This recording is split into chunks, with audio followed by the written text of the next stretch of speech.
Nelson,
buenas tardes. Va a comenzar este acto organizado por Abanca en este salón de prensa del Diario de León, que es mi casa y vuestra casa. Cada día en el mundo, en una ciudad grande o pequeña, incluso en un pueblo grande o pequeño, hay un acto cultural que de alguna forma concentra el sentido de la vida y todo aquello por lo que merece la pena luchar y seguir creyendo. Hoy es uno de estos actos. Aquí, a mí se me ocurren que en este momento pocos actos puede haber en España del interés del que aquí vamos a asistir. Hace unos días terminaba de leer un libro en el que se hablaba de la mala relación entre dos grandes escritores, Cervantes y Lope. Cuando yo lo cerré, al terminarlo, me dio pena, dije, qué tristeza, ¿no? Que aquellos dos grandes escritores no pudieran ser grandes amigos. Aquí, sin embargo, vamos a tener el placer de asistir a un gran acto poético, pero al mismo tiempo a un gran acto de fraternidad y de amistad.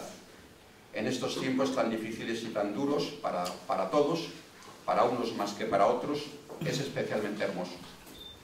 Muchísimas gracias por estar aquí y creo que va a ser un acto feliz para todos los que asistimos a él. Sin más, les voy a explicar un poco cómo lo vamos a hacer.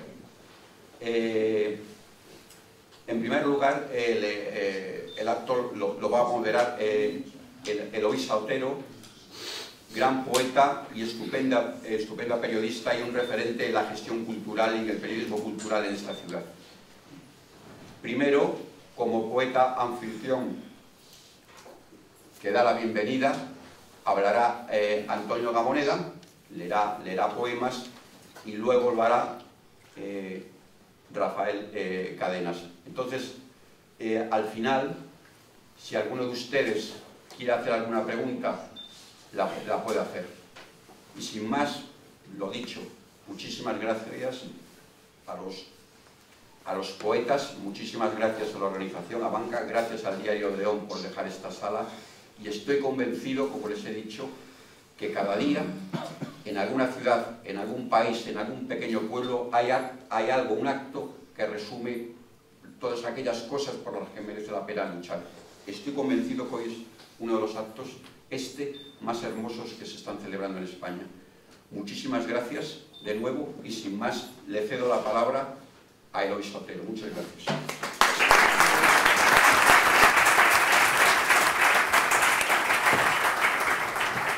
Bien, buenas tardes. Es un privilegio tener aquí, no sé si decías algo, es un privilegio tener aquí a dos poetas con una alta conciencia de lo que es la dignidad humana, dos poetas pacíficamente revolucionarios, combativos y resistentes, dos poetas sin miedo y, por lo tanto, de alguna manera incómodos, que han ido conformando sus trayectorias que atraviesan más de medio siglo desde la marginalidad.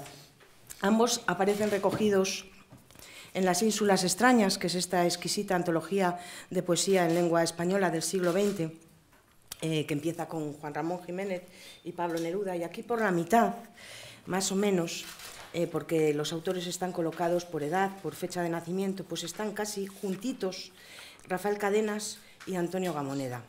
Me gustaría leer un pequeño poema de Rafael Cadenas, que viene aquí en la antología, porque habla un poco de lo que vamos a decir después.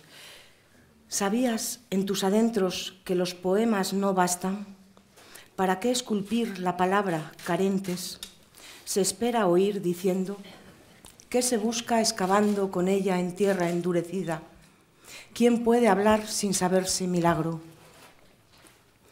Bueno, puede que la poesía no sea algo capaz de cambiar el mundo, pero como sostiene Gamoneda, sí es un instrumento capaz de excitar la conciencia.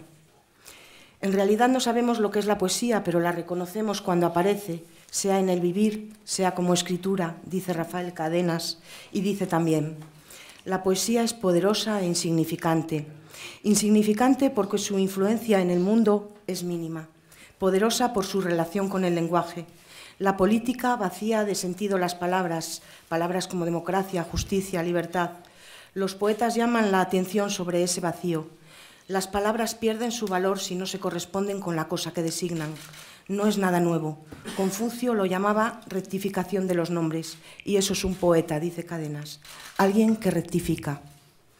Cadenas recogió hace solo una semana, el pasado jueves, el Premio Internacional de Poesía García Lorca, en Granada, que se le ha concedido un poco en reconocimiento a la innovación, a la creatividad y a una vida entera dedicada a la poesía. Con solo 16 años publicó su primer poemario en una imprenta local de Barquisimeto, la ciudad venezolana donde nació. Desde temprana edad compaginó la pasión por la literatura con la militancia política en Venezuela. Como militante del Partido Comunista, acabó en la cárcel y sufrió el exilio durante la dictadura de Marcos Pérez Jiménez en los años 50. Tuvo que refugiarse durante 4 años en la isla Trinidad, hasta 1957. Y ya de vuelta a su país, en Caracas, en cuya Universidad Central ha sido profesor de literatura española y norteamericana durante casi 40 años, empezó a escribir obras como Una isla, Los cuadernos del destierro, Falsas maniobras o Amante, por citar algunas de las más celebradas. Poco a poco fue construyendo una obra densa y estrechamente vinculada al pensamiento filosófico, en la que confluye la actitud reflexiva con la inspiración pura. Su mítico poema titulado Derrota, publicado en 1963, pasó de mano en mano y de copia en copia por toda América Latina. Y ese poema está considerado como la obra que mejor define a toda una generación de jóvenes que en aquellos años sentía que el fracaso de la revolución en su país y en sus países era también su propio fracaso.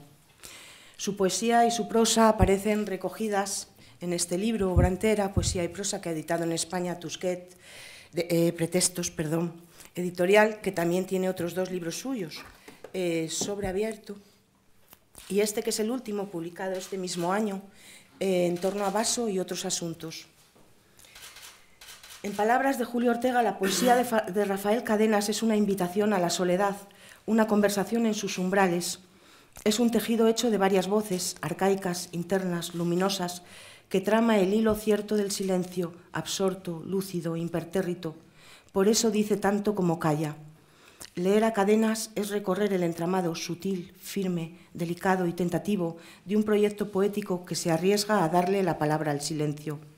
Bien, Rafael Cadenas está considerado como el mejor poeta venezolano vivo, y como ha apuntado Antonio López Ortega, que le acompaña en este viaje y le tenemos aquí sentado, Cadenas ha creado una obra que habla de la hondura del ser, que exalta el lenguaje como el mayor de los regalos, que hurga en la condición humana, que señala la trampa de cualquier ideología, que se alarma frente a la banalidad de la vida cotidiana. No se cansa esta poesía de celebrar la vida como el mayor de los dones, como un verdadero milagro que deberíamos revivir a diario como quien reza en secreto. Y de Gamoneda, pues nuestro premio Cervantes, no sé qué podría decir que ustedes no sepan. Su último libro es esta preciosa y conmovedora antología que ha hecho su hija Amelia, que se titula Niñez.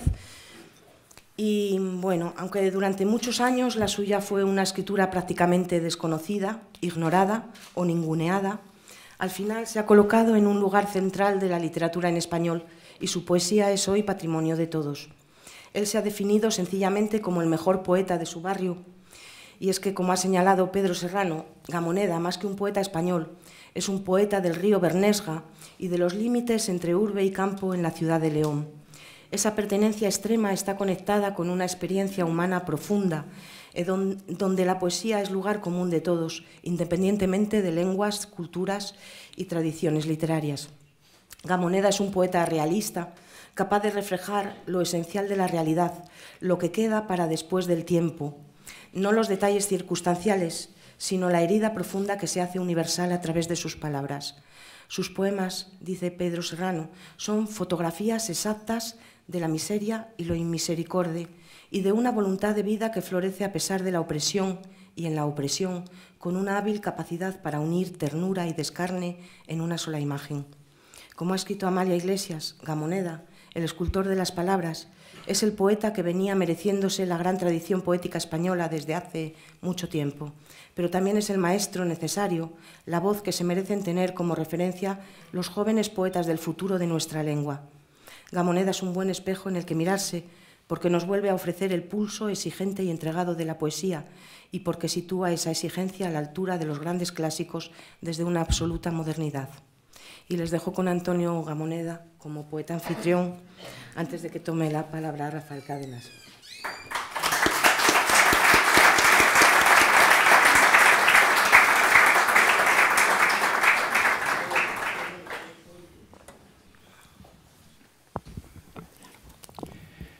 Buenas tardes, amigas, amigos. Yo, mientras abro y no abro las páginas del libro que me acompañe, extiendo unos folios, que hoy tengo de las dos cosas, pero no me haré muy pesado, no se preocupen, no se alarmen. Mientras hago ese pequeño despliegue, que podríamos decir, suelo adelantar algo que pudiera entenderse como una ocurrencia, pero que no lo es propiamente.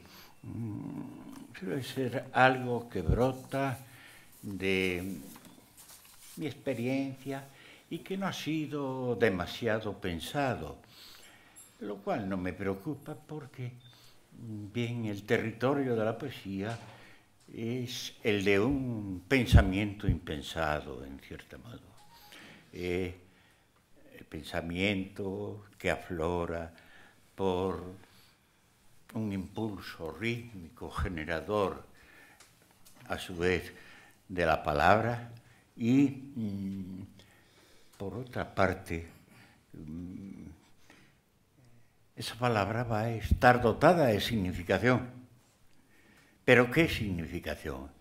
No se lo pregunten al poeta, porque normalmente, y casi yo pienso que es lo deseable, no sabrá responder. ¿Qué ocurre entonces? Pues que claro, el poeta, que lo es, lo cual decía don Claudio Guillén, que era algo muy improbable, o sea, que no se sabe muy bien si uno es o no es. Pero el poeta que lo es tiene naturalmente una conciencia como cualquiera de ustedes, pero en lo que concierne directamente a la poesía es una conciencia que es, diríamos, tan interna, una conciencia subyacente, algo que incluso el poeta reconocerá cuando ya se ha manifestado, pero que a priori, por adelantado, no se le puede pedir demasiadas explicaciones porque yo pienso que no las tiene. Pienso más, pienso que no las debe tener. Bueno, Eloísa ha dicho que yo soy un poeta realista. Muchas gracias, Eloísa. Muchas gracias. Bueno, hay... Eloísa, por cada persona que opinase como Eloísa, yo creo que hay por lo menos 5 o 6, no he echado la cuenta bien, que opinarían lo contrario. Sí, los hay, sí. Pero no, yo estoy de acuerdo con Eloísa. Yo soy probablemente un poeta realista. Me da un poco de vergüenza hablar de mí mismo. Yo lo que me gustaría mucho es leer poemas de Rafael Cadenas y hablar de Rafael Cadenas, que es lo que se debe hacer. Pero, bueno, no, parece que no estaba prevista las cosas así. Bien, decía que yo estimaba que era un poeta realista en contra de la opinión de muchos y, en principio, acorde con la opinión de Eloísa y de unos poquillos. Lo que ocurre que ¿cómo voy a ser yo un poeta de la realidad en el sentido convencional, lógico, inmediato, directo? Esto es un vaso con agua y esta es una botella con agua. Bueno, es posible que alguna vez diga eso, pero también es posible que no diga, que quiera decir que esto es un vaso con agua, pero que lo ignore hasta tal punto que yo mismo tendré que descubrir si lo he dicho o no, cuando mis palabras estén ya escritas. Afortunadamente, hay una carga realista de la cual no nos podemos librar, de esa no nos podemos librar. Y eso puede quedar, en cierto modo, hasta aborrecimientos y envidia. Es que ser realista en el sentido de practicar un realismo literario no es demasiada cosa, es, bueno, afiliarse, por decirlo de alguna manera, a un estilo literario. Pero el realismo que yo creo que nos interesa más, ya lo digo, ya no hablaremos de ello, Rafael, es el que se desprende de que la poesía por sí misma, y diga lo que diga, es una realidad. Es la poesía que nos atrevemos a manejar, unos con más fortuna que otros, la que es de una consistencia indudable y que, aunque el poeta sea un fingidor, como decía Pessoa, la poesía se manifiesta como realidad por sí misma y en sí misma con una potencia inigualable. Les pongo un ejemplo y termino porque yo creo que ya me estoy poniendo pesado. Y bueno, voy a acudir a un ejemplo sencillo pero poderoso. Por ejemplo, el llanto por la muerte de Ignacio Sánchez Mejías, probablemente el más grande poeta que en España se haya escrito en el siglo XX. Hay un momento en el que Federico García Lorca habla de los toros celestes. ¿Han visto ustedes toros celestes alguna vez? Sí, sí. Cuando Federico dice toros celestes, crea en ustedes una realidad intelectual. Y esos toros celestes aparecen en cada uno de ustedes y aparecen con una construcción, con una carga de sí mismo tan poderosa que, a ver, quien dice que eso no es una realidad, yo creo que opinar lo contrario es una restricción un poco vulgar del concepto de realidad. Pero es que uno pues suele hacer esas cosas. Dice, no, el propio Calderón de la Barca decía que toda la vida es sueño y los sueños son. Y quería decir que no era nada. Que don Pedro Calderón de la Barca, en su paraíso o en su infierno, donde esté, en el caso de que haya paraísos o infiernos, me perdone, pero los sueños tienen una gran importancia y son una realidad. Ventilamos este asunto, el concepto de realidad, hasta dónde se extiende y de qué realidades hablamos. Esa realidad subjetiva, poderosísima, es que algo que nos ha hecho a cada uno de nosotros, felices o infelices, como son los sueños, no es real, no es nada. Hasta ahí quería llegar y dejarles esto como materia de reflexión en el caso de que ustedes tengan la generosidad de pensar en las cosas que nos tienen a los poetas, o a las que aparentamos ser poetas, pues más o menos enloquecidos. Pero las cosas son así. Bueno, yo voy a leer un tiempo prudencial y creo que va a ser básicamente de es mi último libro publicado, ciertamente, Canción Errónea.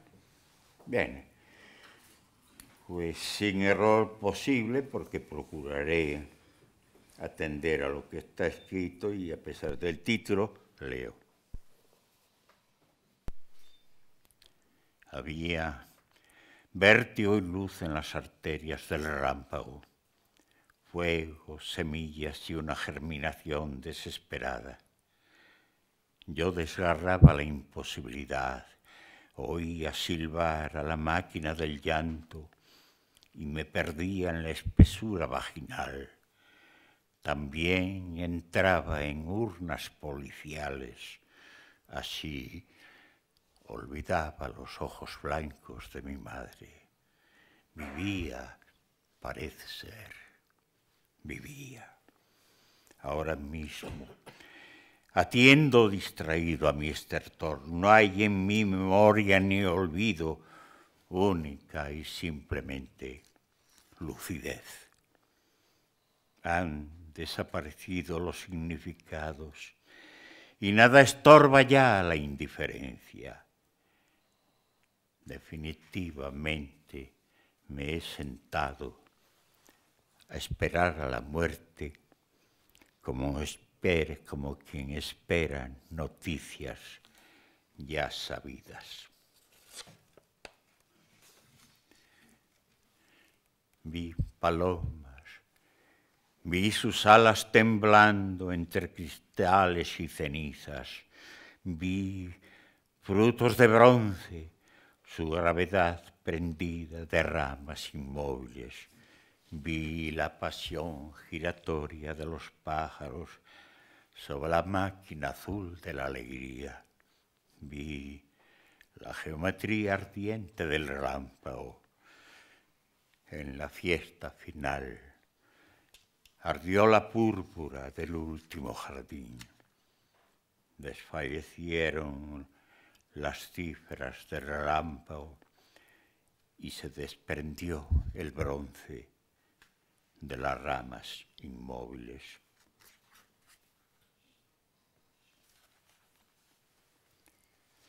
Amo mi cuerpo, sus vértebras hendidas por aceros vivientes, sus cartílagos abrasados, mi corazón ligeramente húmedo y mis cabellos enloquecidos en tus manos.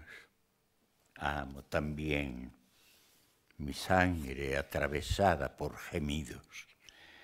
Amo la calcificación y la melancolía arterial y la pasión del hígado hirviendo en el pasado y las escamas de mis párpados fríos.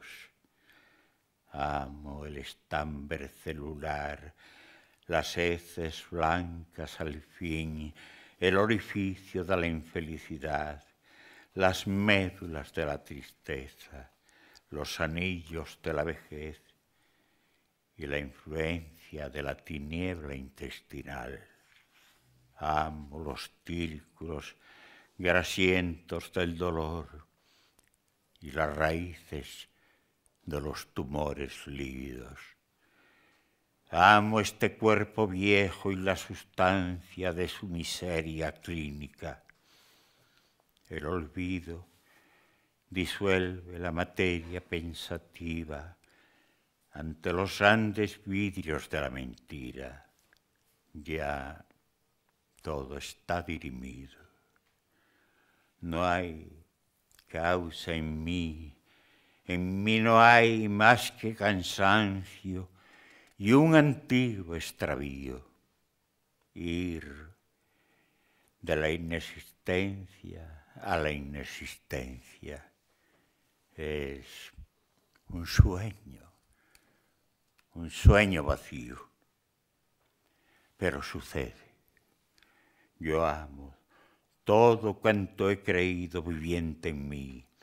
Amé las manos grandes de mi madre y aquel metal antiguo de sus ojos y aquel cansancio lleno de luz y de frío. Desprecio la eternidad. He vivido y no sé por qué. Ahora he de amar mi propia muerte y no sé morir. ¡Qué equívoco!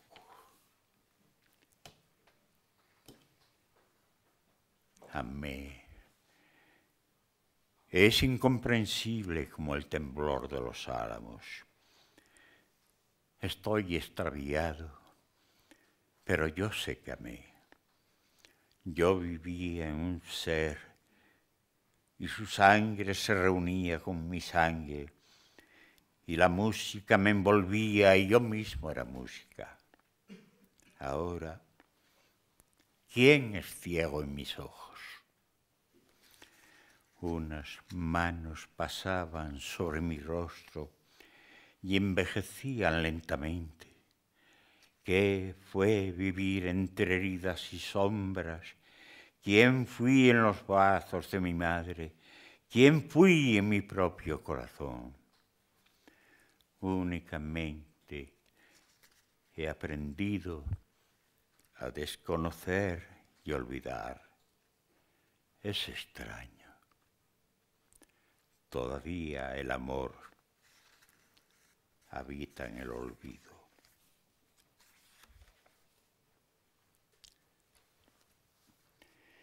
Habrá cesado en el interior del lauro la melodía ronca de las tórtolas. También habrán cesado en su temblor los córvidos amedrentados por el estertor del más breve, el que libó el ácido prúsico. Quizá el lagarto agoniza bajo las licinias y abandonado por la lluvia el jardín arde en un ascua dormida y el cemento enloquece bajo la corrupción de las cerezas ensangrentadas por el espesor del verano.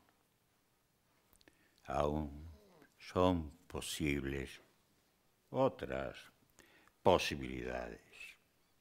Quizá soy yo quien ha salido de sí mismo y estoy agonizando, pero desconozco mi agonía. Y aquí, bajo los mantos de la furia volcánica, un resto frío de mi pensamiento entra en el jardín de los desaparecidos.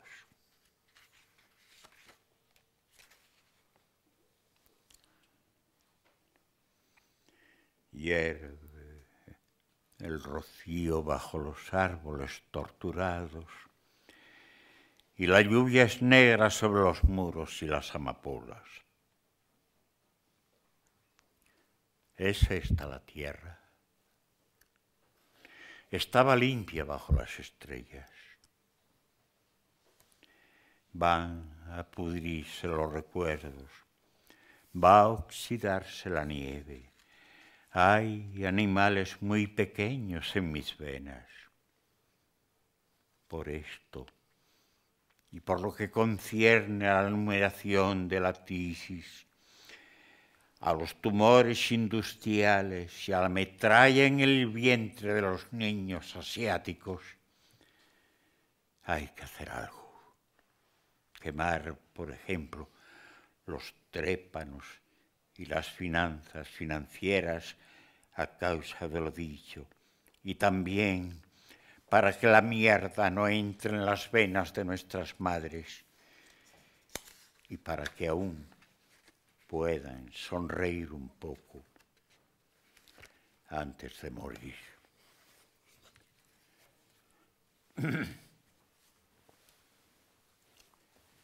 Abandono mi último libro publicado y paso un poema inédito como libro, sin títulos pero con un destinatario que es probable que muchos de ustedes adivinen. No se froten las manos de felicidad porque el poema es largo. Así que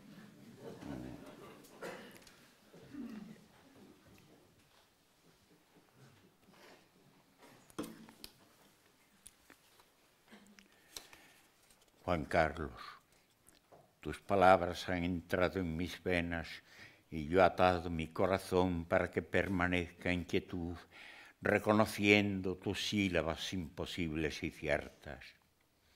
Quiero cerrar mis párpados sobre tus ojos.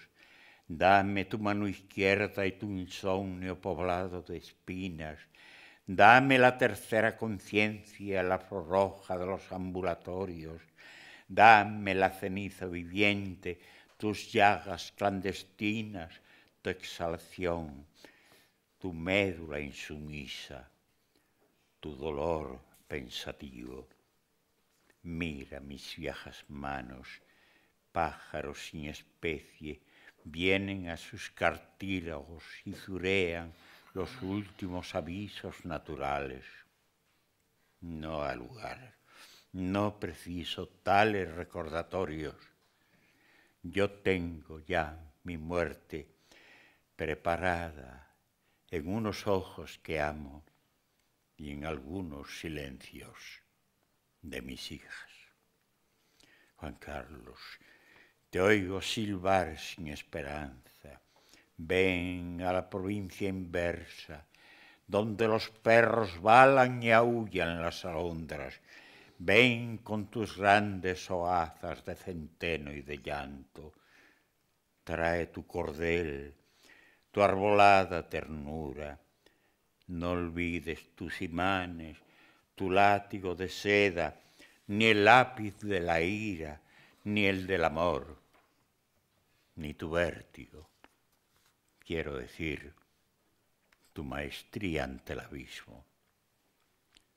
Hoy es martes, cuidado, hay días infecciosos, las semanas avanzan oficialmente negras, conducidas por ciegos y verdugos muy dóciles y con menor frecuencia por muchachas verdes que tal vez nos amaron.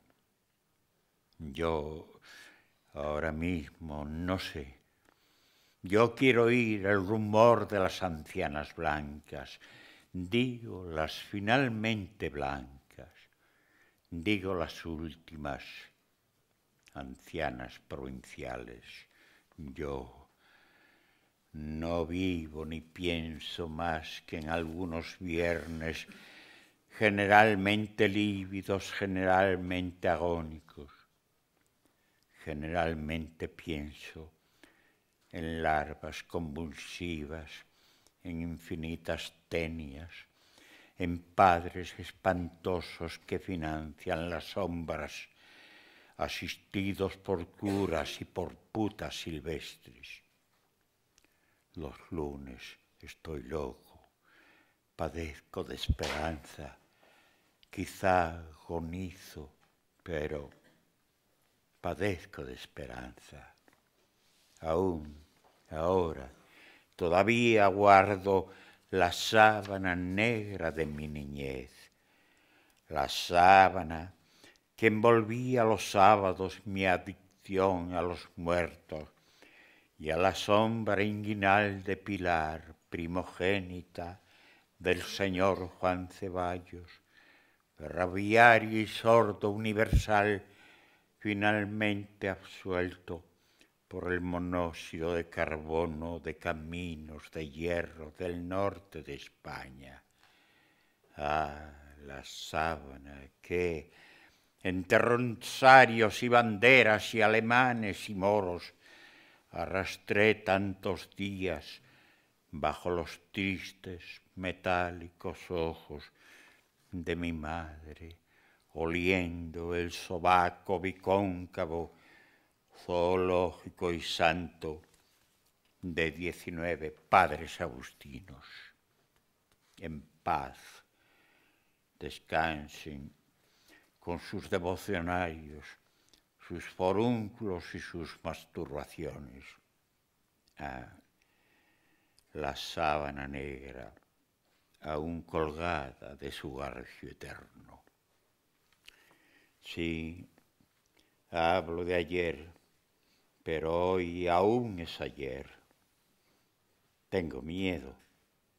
Podrían retornar los zaguanes vacíos, los vanos desgarrados por gritos amarillos, los martes impecunes, vísperas del racionamiento, el esparto, el ricino, las ánimas del purgatorio y las llagas verdes de la sosa cáustica.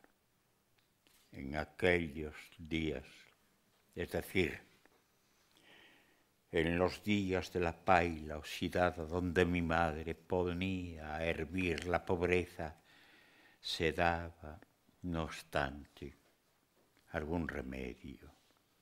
El comandante Navas, primo carnal, proveía la congrua subsistencia, los panes excedentes de los fusilamientos del amanecer.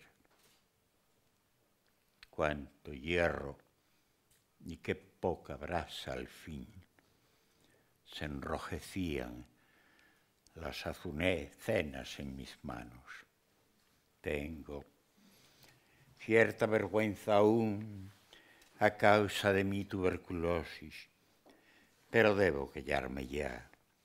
No soy el único varón providencialmente desnutrido.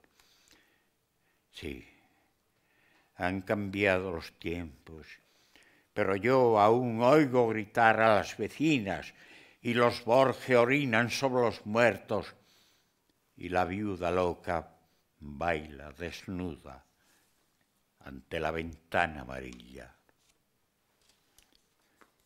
Sucede, sí, sucede. Yo pienso que aún ahora, todavía, habrá cámaras judiciales a los efectos de castigar injertos de amistad, alivios endocárdicos y excesivas pruebas de amor. Quizá sean también delito el silencio, el éxtasis, el temblor de los agonizantes, la pasión del hígado y las lágrimas. Si así es, Más judicial será, pongo por caso, que tus palabras hayan entrado en mis venas. Juan Carlos, vuelvo a oírte silbar sin esperanza. Ven, huiremos al pasado, a mi pasado. Estaremos relativamente seguros, quizá ligeramente ensangrentados. Ven, tendremos que cruzar, eso sí, ríos de sombra, prados de cornezuelo y de excremento, muladares apenas florecidas de belladona, campos de concentración y con frecuencia oficinas demasiado blancas, fielatos habitados por espías, algunos urinarios rebozados de sífilis y grandes patios inundados de llanto. Pensándolo bien, no sé, no estoy seguro, no sé si nos conviene el viaje a mi pasado. Eran los días en que los caballos aprendieron a llorar. Gracias.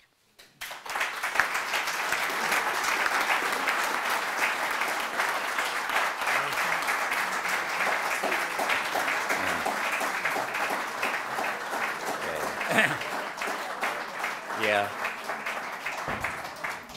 se han liberado ustedes de mí. Afortunadamente tenemos a maestro Rafael Ortega aquí para que arregle un poco las cosas.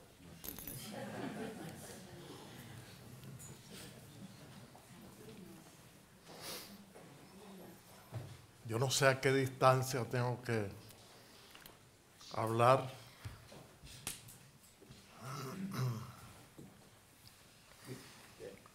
Ortega, es que anda Ortega por ahí. Se me han cruzado los cables. Pero cadena, de acuerdo, perdona.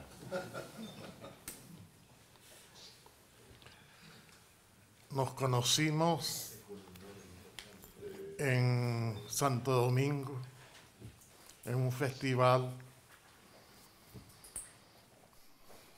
A él le dieron el doctorado honoris causa y a mí me nombraron profesor honorario. Espero que pueda conseguir trabajo en Santo Domingo en caso de que deba salir de Venezuela. Puedo argumentar que soy profesor honorario. Y en esa oportunidad la poesía literalmente cayó del cielo. Es la única vez en que yo he visto lanzar desde un avión miles de poemas en un patio enorme de la universidad. Después nos vimos en Valencia, de Venezuela. La de aquí no la conozco. Y ocurrió algo muy simpático.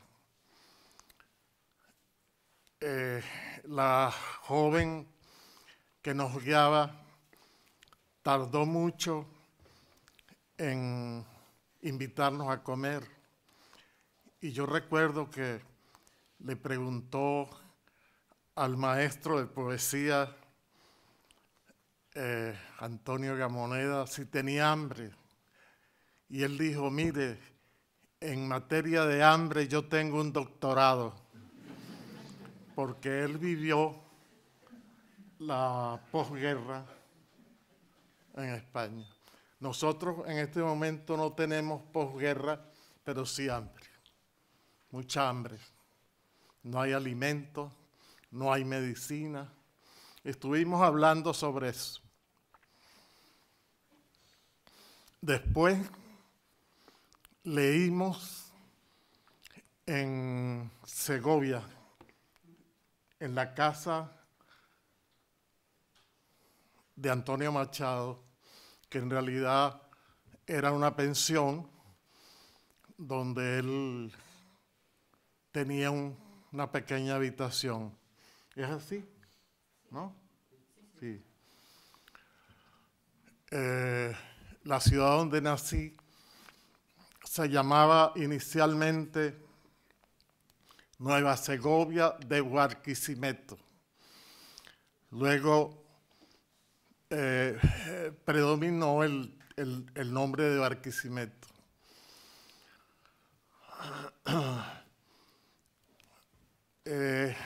Yo creo que esa fue una lectura inolvidable para mí, porque aparte del Antonio Gamoneda, leyó una poeta que yo aprecio mucho, Olvido García Valdés,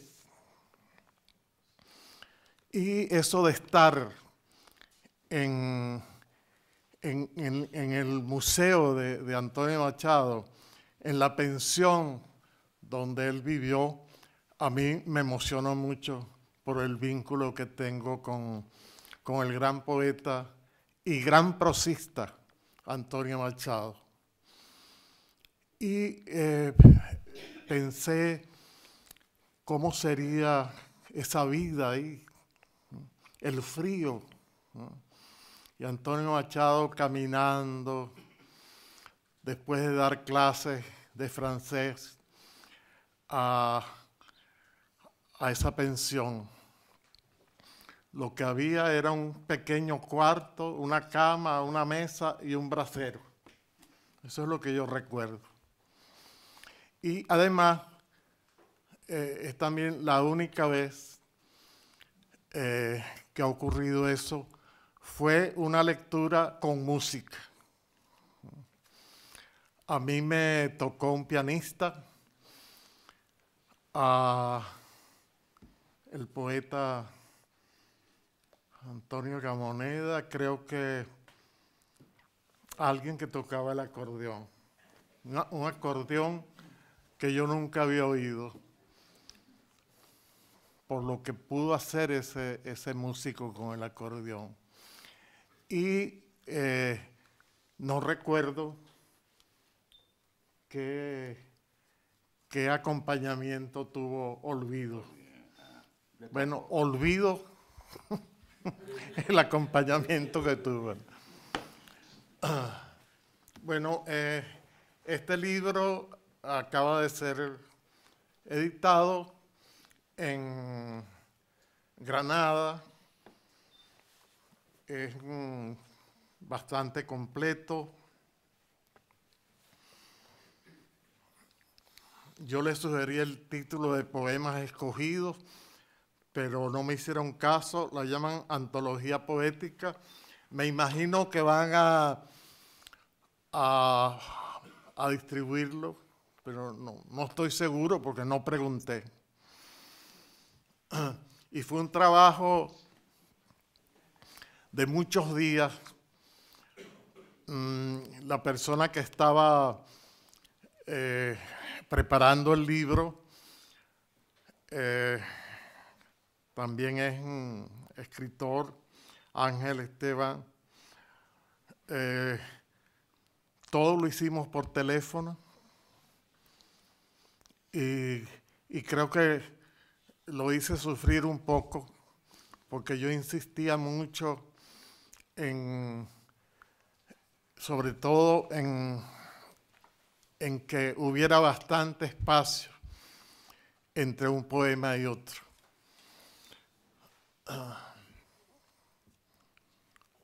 Bueno, voy a leer algunos de los poemas de libros anteriores.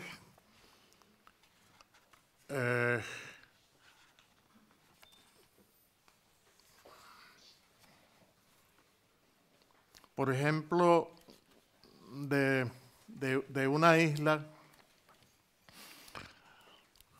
que es la isla de Trinidad, donde estuve exilado por una de nuestras consabidas dictaduras.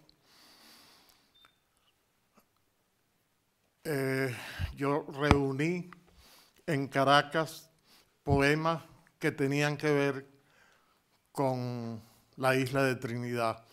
Una isla que era española, pero la flota inglesa se presentó un día y le arrebató a España la isla.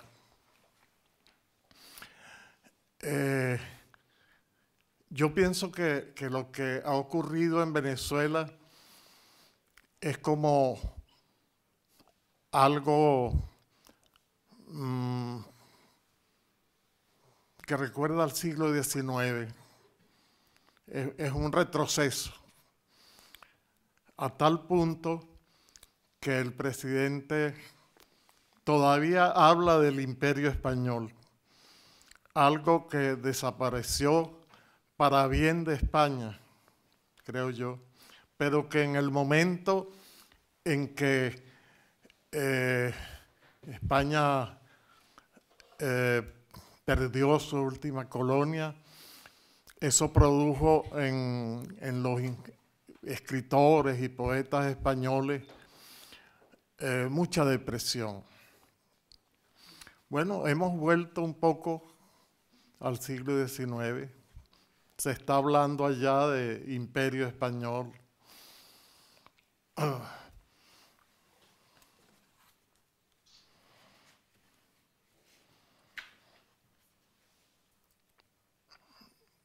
Este es uno de los poemas que cierra el libro.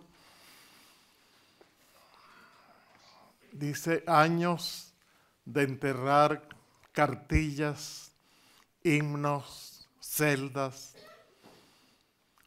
anulando el militante extravío, en un abandono del que trata de emerger un hombre sin cargas, a prueba de espejismos.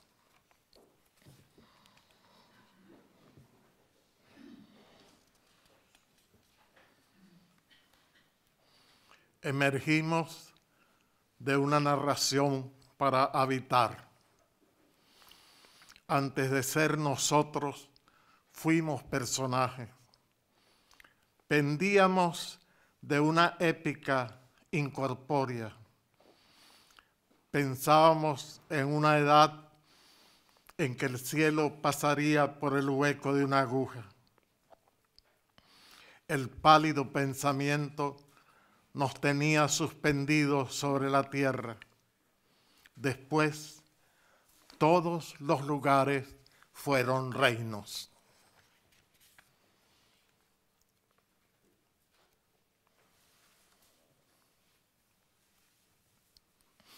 Reconocimiento.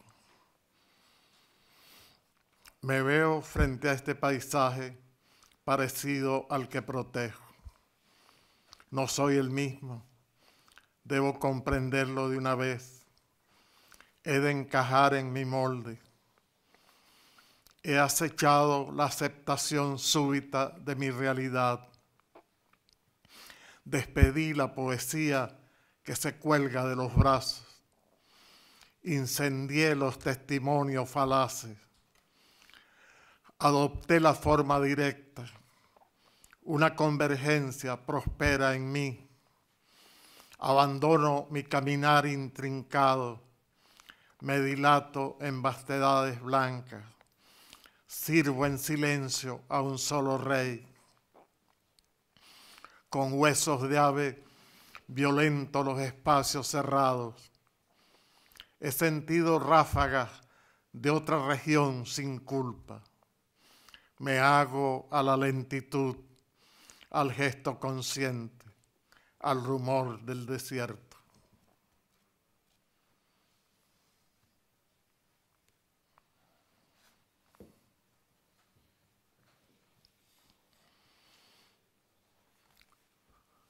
nada, sequedades, ni oscuras noticias, nada, la antigua condena, descontados los días de sabor tan terrestres, nada.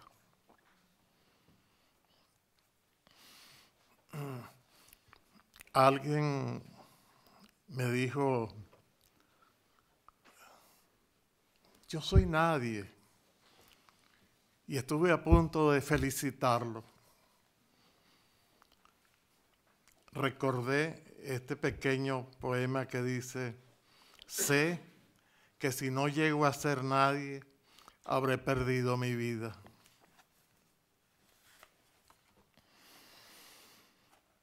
Este se titula Presencia.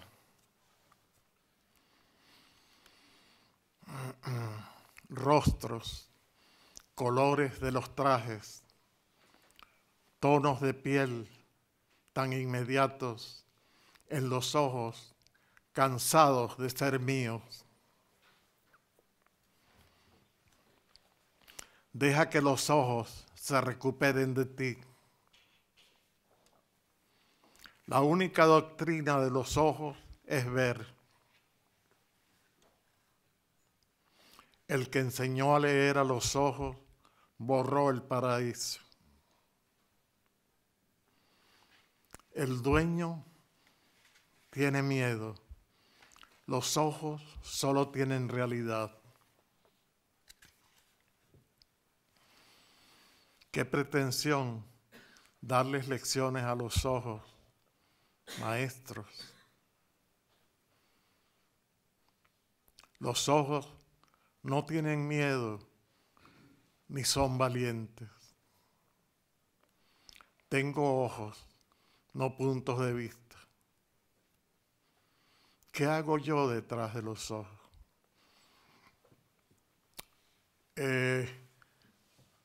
Por honestidad intelectual, estos dos versos, tengo ojos, no puntos de vista, yo los coloco con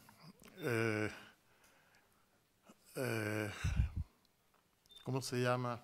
Cursiva, comillas. Ah, sí, comillas.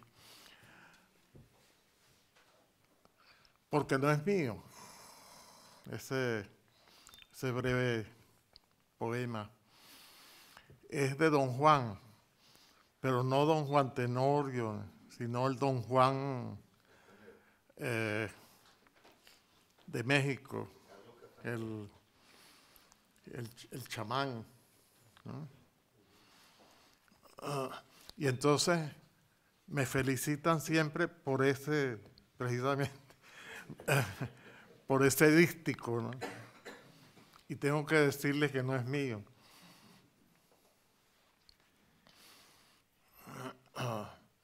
Voy a leer el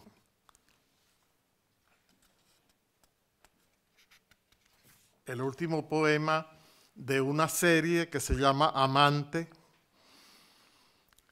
en la cual el amante es un personaje, ¿no? Por supuesto no soy yo, no es el autor, ¿no? El autor es el que dice lo que les voy a leer.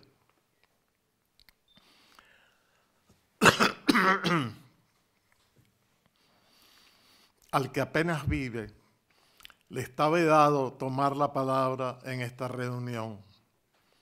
Es carne de urbe, de historia, de fin. Le toca la parte recia del trabajo. Desde un apartamento de suburbio, ve pasar los días como cortinas que se abren sobre tierras devastadas. No puede sentarse junto a los otros. Su vino es pobre, pero también agradece, también acata, también entreoye y no espera. Le basta este sorbo de existencia que manos inalcanzables llevan a su boca. El misterio es suficiente. lo hechiza, y humilde ante él, balbuce a diario las palabras que otro realza en honor de ella y del amante. Solo quiere una voz sin tretas.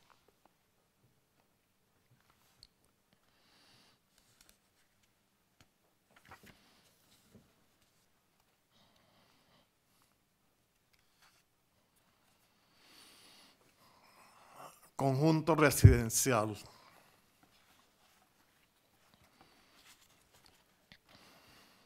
Aquí se vuelve a oír el viento. Pasa entre los edificios, mece los pinos, hiela el autocine. Morador de ninguna parte, no puedo decirte, sé tú, fiero espíritu, mi espíritu. Solo hay una espera en la noche, pero nadie tiene el ímpetu para hablarte como en los tiempos del entusiasmo. Eres lo que eres, una voz solitaria que resuena en los aledaños de las ciudades.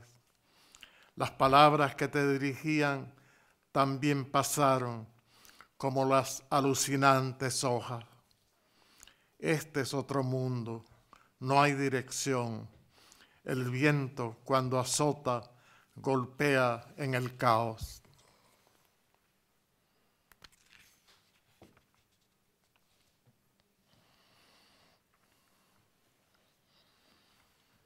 Sé tú, fiero espíritu, mi espíritu, es un verso de Shelley, el poeta romántico. Por eso hablo de los tiempos del entusiasmo. Puerto. Mis padres me trajeron a este lugar cuando eran jóvenes. El viejo tren resplandece en la memoria. Espero a que amanezca. Quiero recorrer el pueblo y pensar que soy el mismo. El día va descubriendo lentamente las casas divididas por la carretera. El recuerdo se parece a este aire.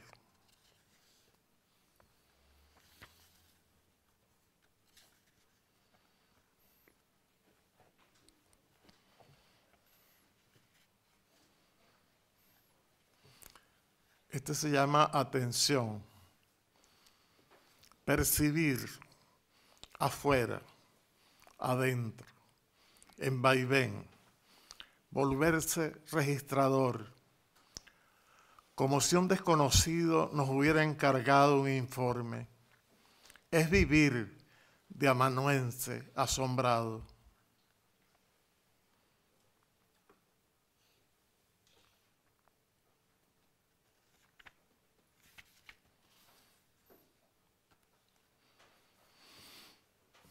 El otro veredicto.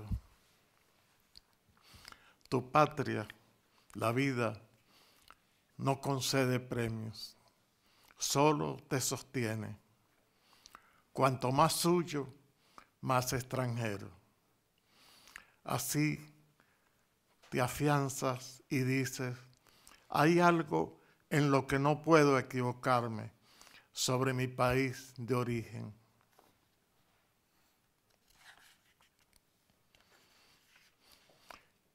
Es la única vez que he usado la palabra patria, de la cual en estos años se ha abusado en forma insoportable.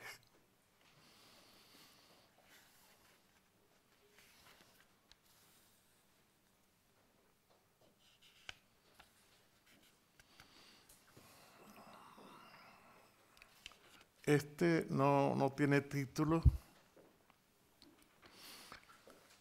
Dice, nunca he sabido de palabras tanto como quise. Relegadas en un tiempo, no me buscan.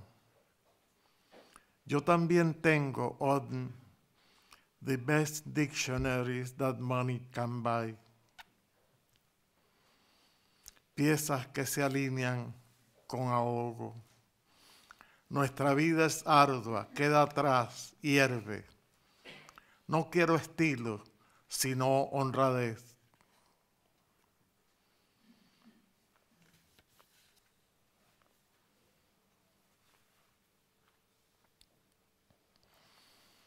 Tal vez algo queda en pie. Los poetas levantan espléndidas construcciones. Ninguna acritud, solo templanza, solo la limpia obra, solo el escondido esplendor. No se engañan, pero me asombra que sigan trabajando en la casa del idioma.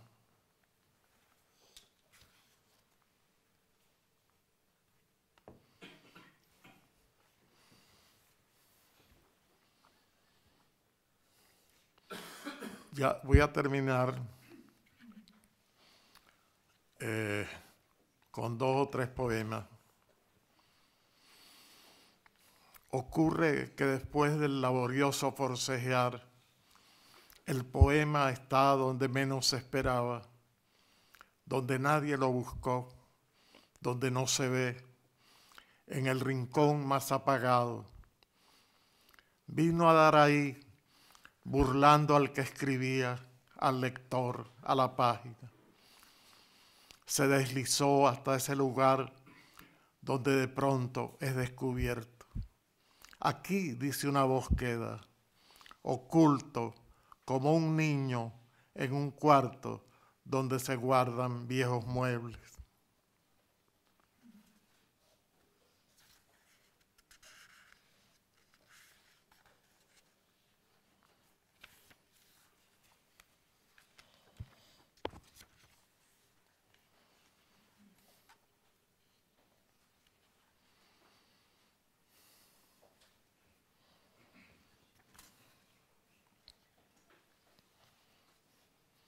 Hoy los poetas solo pueden ser irónicos.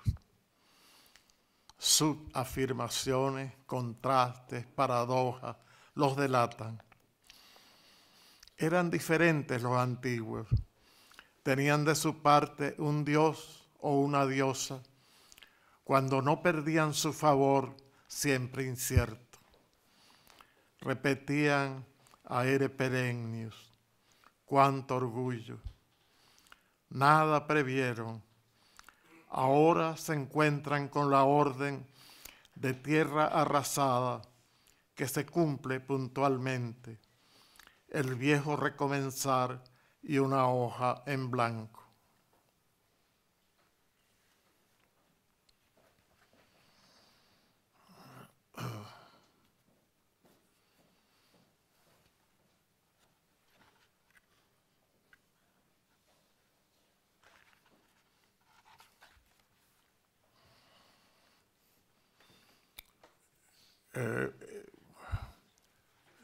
Evtuchenko dice que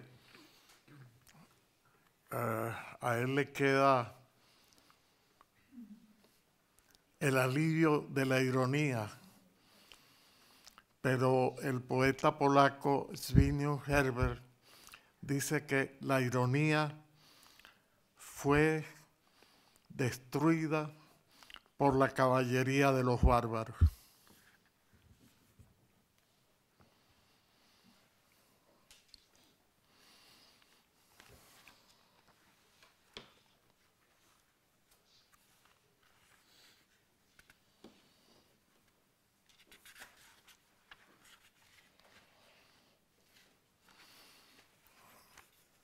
En el ara de la guerra. Tiene un epígrafe de Rosa Luxemburgo, la dirigente comunista que fue asesinada por el fascismo. Acoge la magnificencia de este día, no se repetirá. la rosa polaca, brasa a destiempo, apagada en la calle, lanzada al río, extinguida tan temprano entre los infatuados varones socialistas, despunta de nuevo esta noche en un pequeño cine de Somerville. Y para terminar, hay una serie de poemas dedicados al poeta, yo no sé si apátrida, porque él nace en Praga, pero escribe en alemán y se da a viajar. Yo creo que está por encima de las patrias, ¿no? Por compañía el miedo, sus zarpas al acecho para caer a cualquier hora, y tú conllevándolo en calles, hoteles, castillos, piel a piel. Solo la oscura hebra de la carta desplegaba el suave señorío de su dibujo. ¿Cuántas líneas para resistir al margen de la fiesta que la época multiplicaba frente a la sangre inminente? También algunos encuentros con gentes de las letras y con damas aristocráticas y princesas que tu conversación había cautivado. Obra de la palabra, flor de la boca, así la llamó Hölderlin.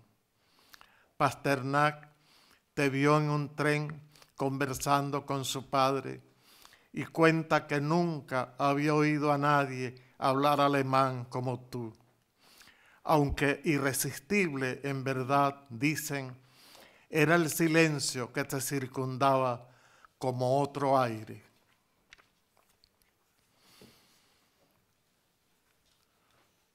La demasía de asentir, el fasto de asir no reteniendo como manos que olvidan, el discurso humilde, el del alma a punto, temblorosos sucesos nos labran, nos erigen, nos deshacen, para de nuevo levantarnos más firmes, a pesar de recaídas, extravíos, distracciones, los usuales desvíos que tú supiste eludir, con férrea suavidad, desmesurado obrero.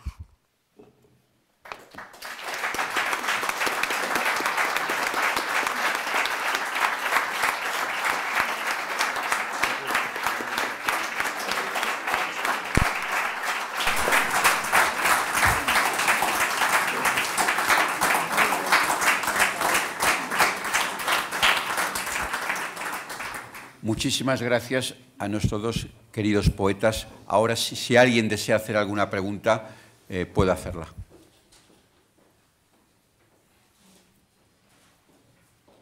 Bien, pues...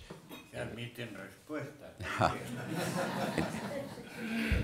Entonces, nada más, porque supongo que estarán ustedes cansados. Muchísimas gracias, Antonio. Muchísimas gracias, Rafael. Muchísimas gracias a ustedes, querido público. Gracias al Diario León por cedernos esta sala y muchísimas gracias, por supuesto, a Banca, que es quien está detrás y quien ha hecho posible este encuentro. Muchísimas gracias. El acto ha terminado.